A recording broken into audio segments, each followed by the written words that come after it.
Storygram Network.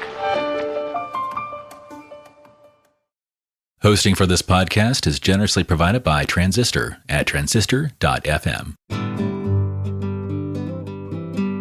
Hi, my name is Laurelee, and this is It's Not About Food. So it's not about food, and it's not about weight. What is it about? Everything else, because it's never ever about food or weight, never ever, not even one time, not ever, ever, ever.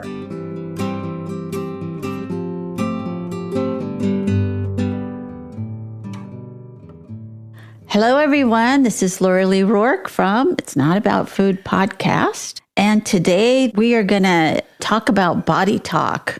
So the card has the goddess giving herself a hug, she's got her hand on her heart and one on her belly. And then the thought bubble is a big heart. It's a very beautiful card, and the deer is snuggled up to her hip. In the back of the card, it says body talk is how we communicate with our bodies. Communications with our bodies are often full of negative, critical comments, which are not only unproductive, but make us feel worse and lead to destructive behaviors. When we are aware of how we talk to ourselves, we can learn to stop the mean body talk, or at least slow it down, and create room for more positive, loving, nurturing, and inspirational communication with our bodies. So I feel like when Carol and I started Beyond Hunger in 1988, of all things, we really both had that kind of negative self-talk in our own ears when we were suffering from an eating disorder. And both of us said when we met and then decided to start Beyond Hunger, that was something we really wanted to talk about with recovery to our clients who were coming to us for group work. And we really spent a lot of time with how mean we are to each other and ourselves, and how judgmental I was about people and myself, and how that's like the voice that I heard mostly in my head was I wasn't going to be okay. They weren't okay. No one was okay.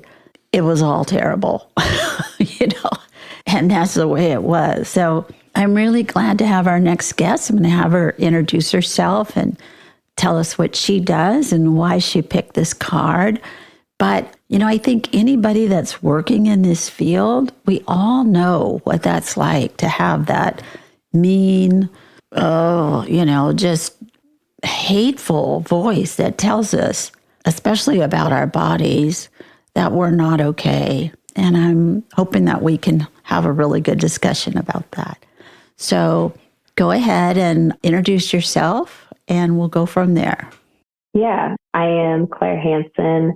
I do a bunch of things. So one of my roles is as the outreach coordinator for Eating Disorders Resource Center. And also, I am a personal trainer and nutrition coach. Great.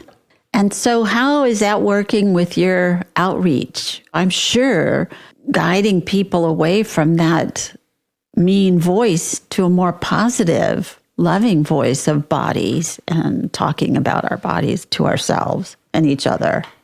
Yeah, I feel like, that's been a big thing that's shown up in working with clients over the years, specifically in the health and fitness realm. More often than not, people are coming to me asking to lose weight for various reasons, but I would say probably about 90% of them will say, I need to lose weight, and then they'll follow it up with some negative aspect about themselves. And it spirals into this self-bashing, really.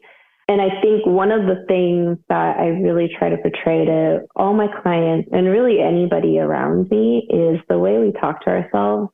Words in general have so much power. So if you are constantly saying, for example, I'm a horrible person, you're going to believe that deep down in your core, and maybe it will reflect in all the things that you do.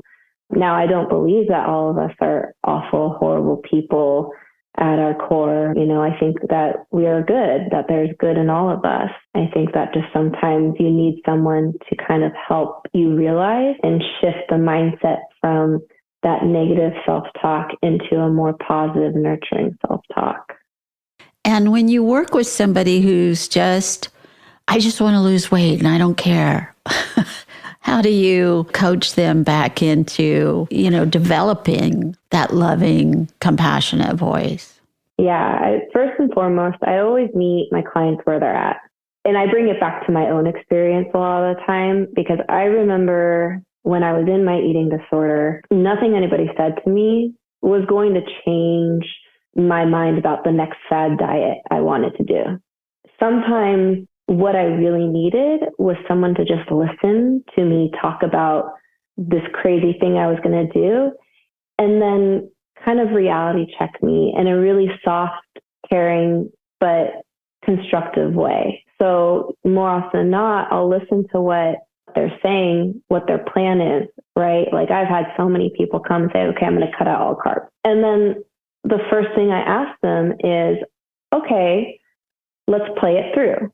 Right? Let's play the tape through, right? Say you cut them out and you lose X amount of weight. What are you going to do after? Oh, I'll start eating carbs again. Okay. And then I kind of talk them through the process, right? And help them understand. And sometimes I'll even dive more into the science behind it and really explain, like, your body needs these carbs. This is how you get your energy, and this is how you're able to do all the amazing things that our bodies can do on a daily basis. So it's really just helping them understand, a little bit more of how the body actually works, and then guiding them in their own way so that they are realizing it themselves, that there's a much better, healthier, sustainable, and loving way to reach their goals.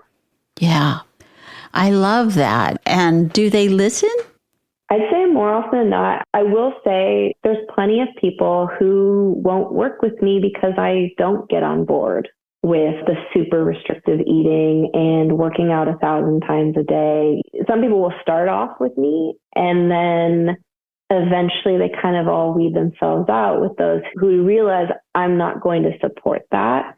So most people who I do work with do pretty much get on board with it. Like I just had a session earlier with one of my clients that I've been working with for some time. And when she first came to me, she was telling me how, she doesn't eat this, all these different things. And once I asked her what it was, because it's bad for you and it makes you gain weight. Well, now she eats all of the things and she's healthier than she's ever been. So it's sometimes it takes a little time, right? Yeah. Well, I think those of us who know that diets don't work, hatred doesn't work. I think of Janine Roth, one of the first times I heard her speak many years ago. And she said, if hating yourself would have worked, it already would have worked. You wouldn't be here listening to me.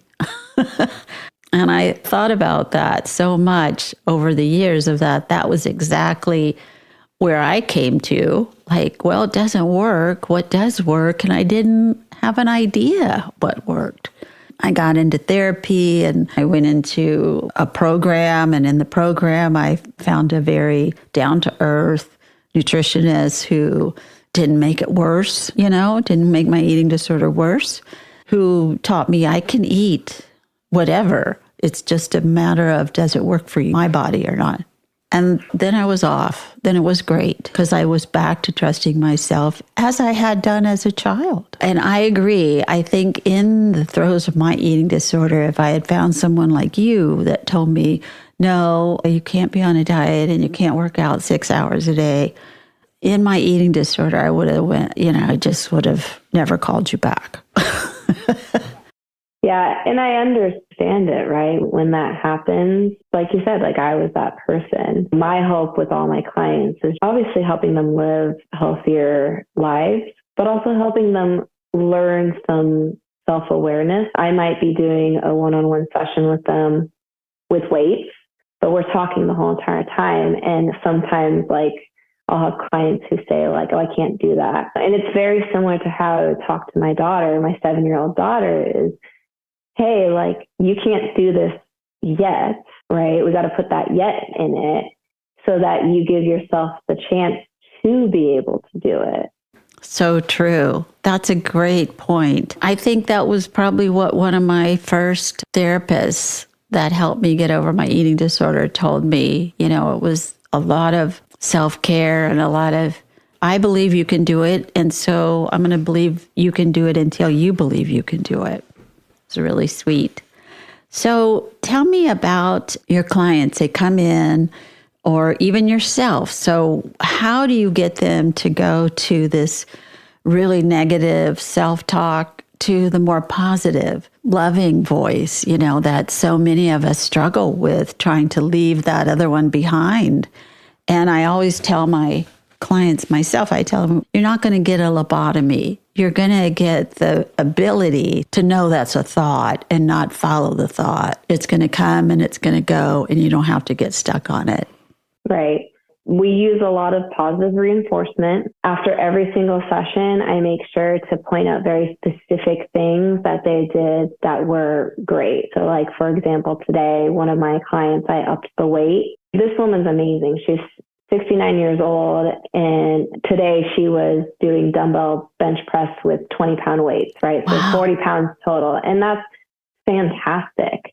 And she just started working with me, almost 2 years ago, and it's been a very slow, we started off with 5 pounds. Yeah, of course.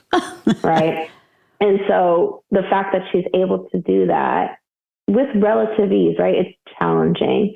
I make sure that at the end of every single session, like I let her know, like, hey, you did great, and be very specific about it, right? So that she understands and eventually, if not in the moment, can click, like, I did this really good thing, and keep coming back, keep going. Sometimes it's giving some tough love, right?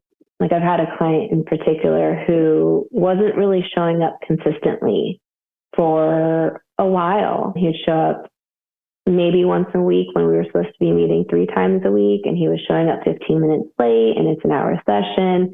And it's kind of holding up the mirror in a really, like how you would want your own mother to do it to you, right? Yes, in a gentle, kind of stern way, though, right? Of, hey, I get it. You're going through some stuff. And if you need to take this break, 100%, I'll be here.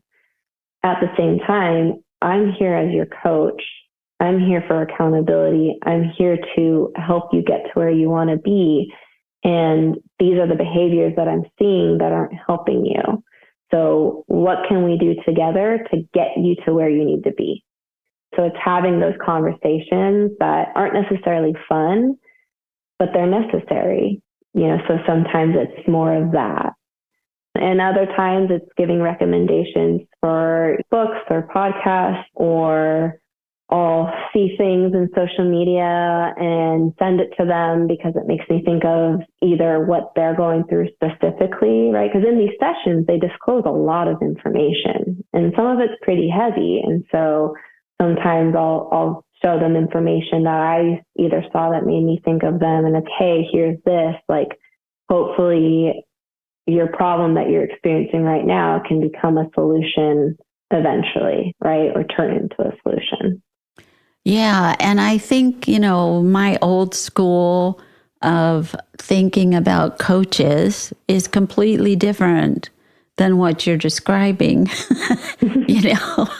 I had a running coach in high school who, if you didn't show up, you were off the team, or if you didn't run fast, and even if you didn't feel like it that day, it was too bad, you're off the team. It was all about shame in front of everybody and punishment in front of everyone. And so I am really happy with how the world is changing coaches, and getting a more therapeutic way of dealing with people instead of, again, if shame worked, it would have already worked.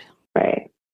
So how did you get interested in doing that? It was kind of on accident. I used to be in social work. So I have a degree in psychology, and my intention was to become a social worker and work specifically with teenagers in general, but I was working with teenage girls in particular for a while. And I loved my job. In the process of all of that going on, I had my daughter. And then when she was about 16 months old, her dad and I broke up. So I became a single mom working in the Bay Area, trying to make it on my own.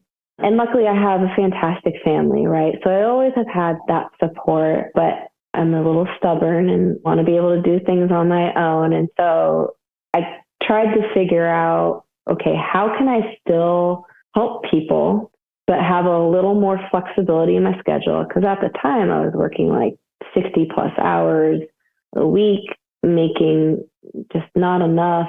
And it's emotionally exhausting, which that part also became a little too much for me.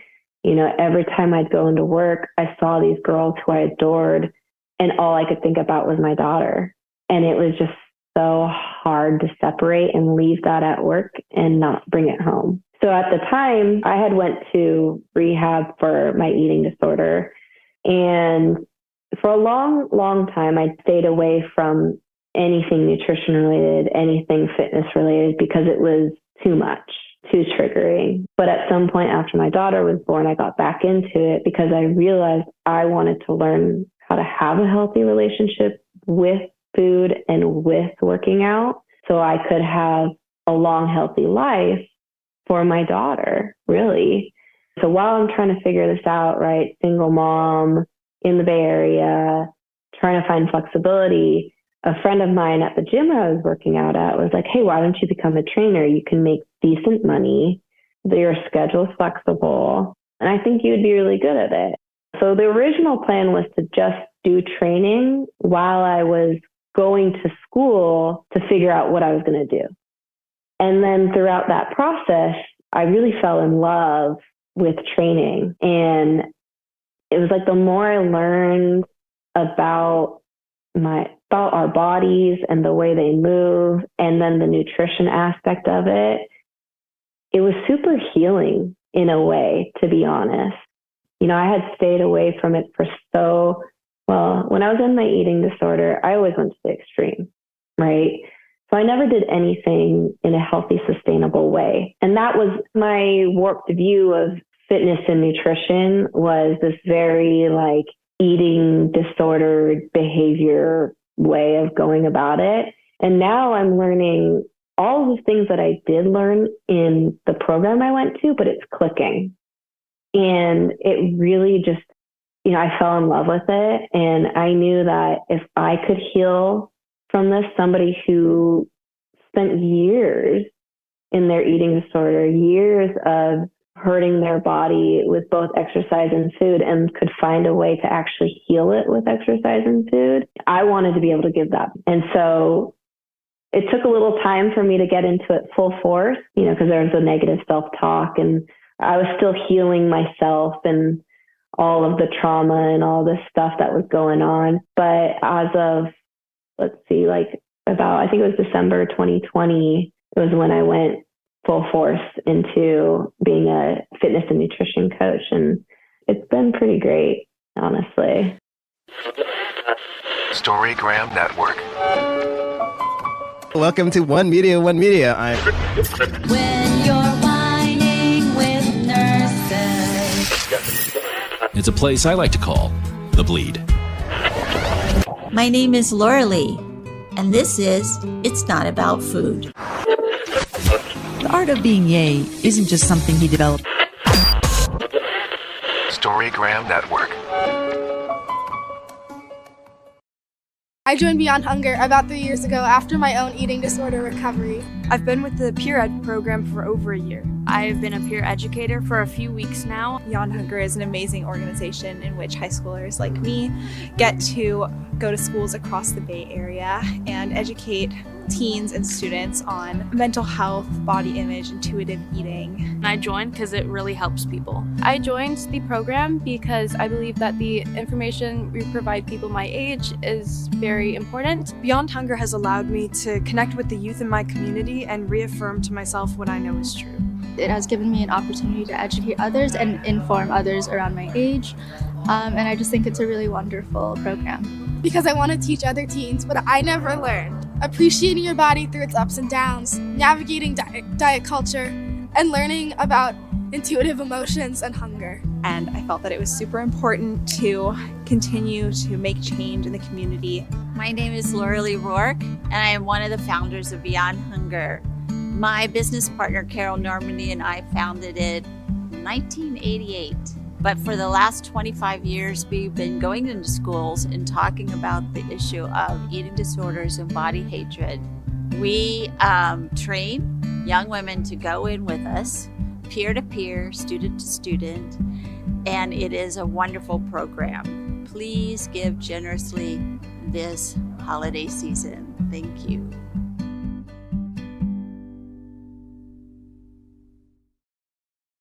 So it's 2 years this month. Yeah, that's right. Oh my gosh, that's so crazy. It's your anniversary. Yeah. Yeah. And I loved what you said.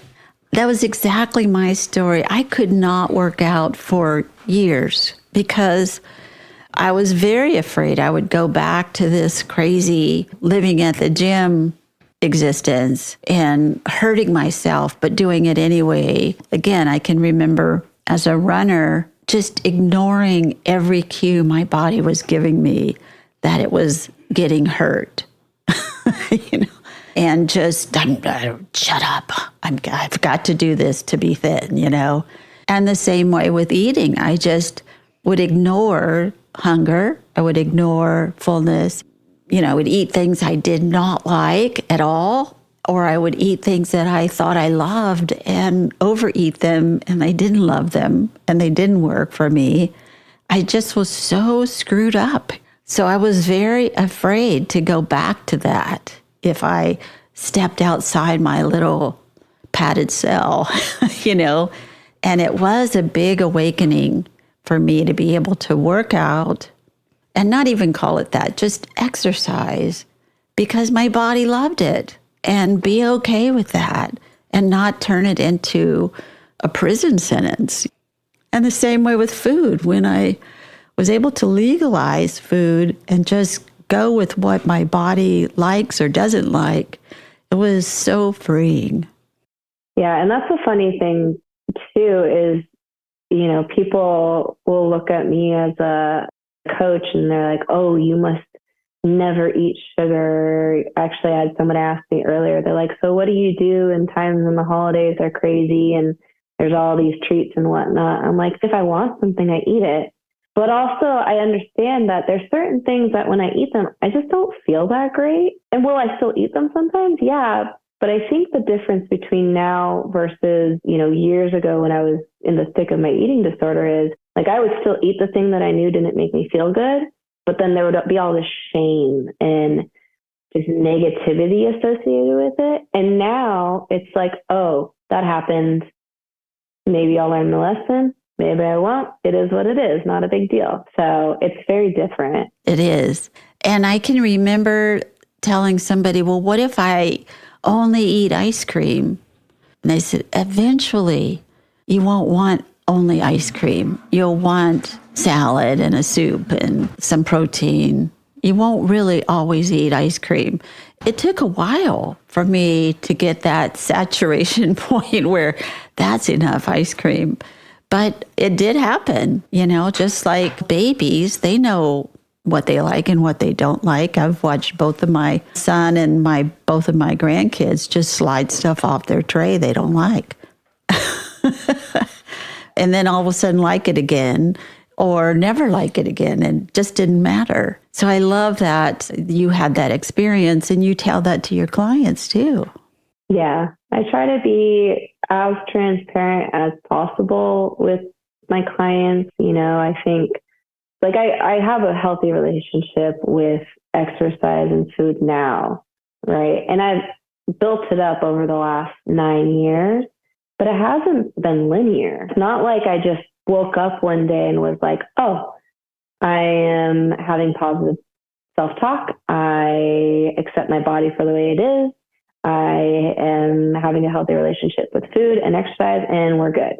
It's been a lot of trials and tribulations and successes and all over the place. And, I never want to seem like I've got it all together. I think for the most part, I've figured out a few things, but I don't want people to think like it just happens like magic, right? Like one day you woke up and all of that was gone, right? Yeah, I want them to know, and really anybody, right? Not just my clients, but anybody who asks me, it's, no, this has been my process, and this is where I'm at now, and let me tell you how I got there so that maybe you can either use the same tools or pull something that speaks to you from it or whatever, right? Find your own way, but hopefully my experience can help. Yeah. And I think you coming from your own experience like that so beautifully, it gives people the, I don't know, maybe the permission or the hope.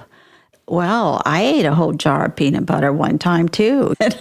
And you're like, and they go, really? And yeah, I don't really, I can because it's not illegal, but I don't really want to eat a whole jar of peanut butter, I don't think right now. It's just, I trust myself, whereas I couldn't trust myself as far as I could throw myself. I didn't trust myself to not just eat everything in the whole world. If I started eating or if I started crying, I would only cry. If I got mad, I would only be mad. You know, I was able to give myself permission for things. And it was a slow but steady process. And then, so tell me how you got hooked up with EDRC. Yeah. So my dad, he has been involved. Well, he first started with the parent support groups when I was going through my treatment, which I will forever be grateful for EDRC because of that. When maybe you experienced something similar, but it's like when you're going through your own process of recovery, the other people around you kind of get pulled into it and they need to go through their own process. And I remember at the very beginning, my parents were constantly trying to figure out how to help me by asking me. I had no idea what I needed, what I wanted, and that was almost more stressful. Because of ERC, it took that away, right? It took the pressure off me. Then they had their own resource to go to with whatever questions or support that they needed in regards to me. So it started with my dad, and I believe my mom too, but definitely my dad doing the parent support groups. And then over the years, he got very involved and he's stayed involved since. And then I think it was the beginning of this year, I felt like, have you ever had those feelings of, I need to be doing something more to help others? So I had this very intense urge and I reached out to my dad for some ideas and he said, well, EDRC takes volunteers, let me get you in touch with Janice. And so her and I met, and originally it started off as me just volunteering and coming to, like, I had done a event for the Lantern League and just sharing a bit of my story and how EDRC helped my family. And then she emailed me about the outreach coordinator, if I knew anybody. I read over the position and it just called to me, right? I sat with it for a little bit and thought about it because I can be very impulsive. So I thought about it and it just felt like the right thing to do. It felt like the thing that had been calling me since the beginning of the year, but I just didn't know what it was. I think that what I do is valuable and does help a lot of people, but I sometimes like to be more in the background of things. I don't necessarily want to be in front of a bunch of people all the time. So kind of doing this more of behind the scenes work. And I do like going out to events and sharing my experience and whatnot. It gives me a mixture of all of that. That's great. So that's a volunteer position that you're in? No, right now I am a paid employee, yeah. Oh, so great. That's really nice. Great. Yeah. Yeah, that sounds so great. Just everything happened at the right time for you. It did, yeah. And to know that it's helping an organization that, I love my parents to death. I love my family to death, but knowing that I'm helping out an organization that helps my family just so much, I don't know what we would have done without them. So great. Would you mind telling me sort of how people can get in touch with you to work with you, but also how to get in touch with EDRC?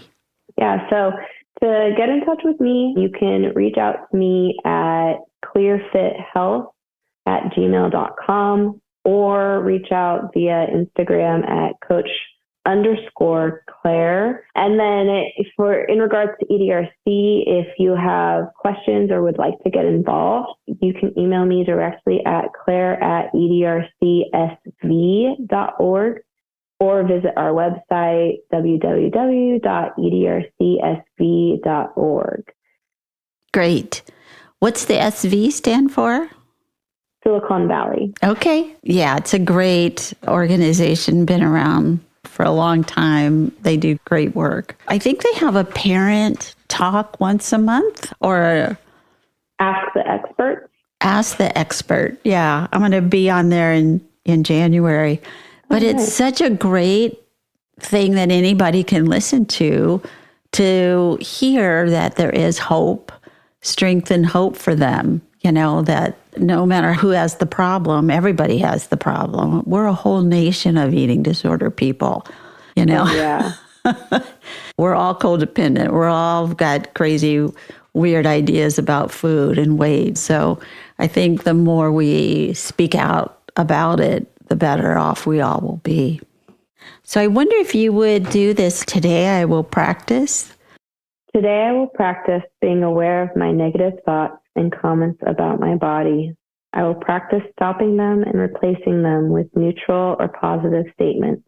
I will practice speaking to my body in nurturing, comforting, and kind ways with compassion and acceptance. Great. Well, thank you so much. And thank you very much for being here. I really appreciate you coming on the show. So glad to talk to you. I'm glad that Janice recommended you. Yeah, thank you for having me on. Thank you. Okay, bye. All right, bye. Thank you for listening. And be sure and follow me on Patreon, Instagram, Twitter, Facebook, and itsnotaboutfood.com. Thanks.